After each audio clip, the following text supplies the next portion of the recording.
Closed doors, I'm a fool for your love.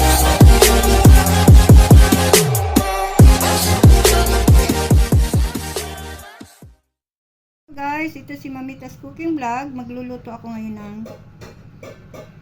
isda na sinabawan. Sa Bisaya pa, tinulan na isda. Pero napakamahal nitong isda, guys. Ay bisugo, guys. Tingnan mo yung bisugo, sariwang-sariwa, guys. So, gagawa natin ng sabaw. Ito natin mga ingredient. Kamatis, sibuyas, dahon, at may talbos tayong kamote. At asin, guys. Ngayon, may tubig ako dito. Yan, pakukuluan ko yan bago ko ilagay ang mga sibuyas, kamatis. Okay. Yan. Pakuluin natin yan. Mamaya, ito na guys, kumulo na. Lalagay na natin yung kamatis at sibuyas. Pero ito mamaya na sa last portion yan. Ngayon, lalagay na rin natin yung bisugo na pinakamasarap, sariwang masarap na masarap. Ayan na. At ngayon, maglalagay tayo ng asin na. Asin. At bitsin. Bitsin na lang, wag na magic sarap. Sirado na. Wow, ang ganda. Lalagay na natin ito.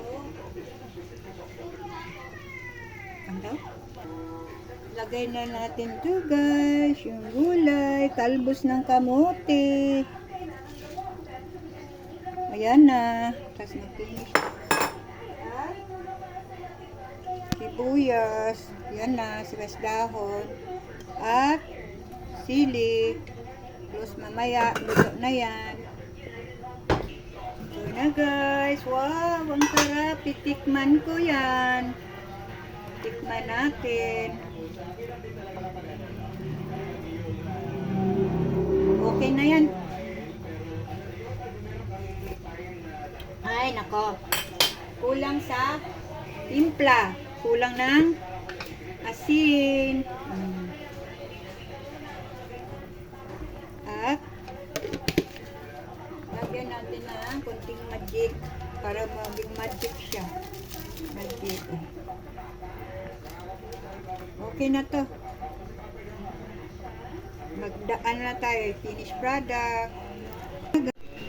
Ito na guys ang ating finished product. Pinulang isda na bisugo with talbos na kamuti. May sibuyas dahon. Okay guys. Bisaya yan guys. Sarap-sarap. Grabe.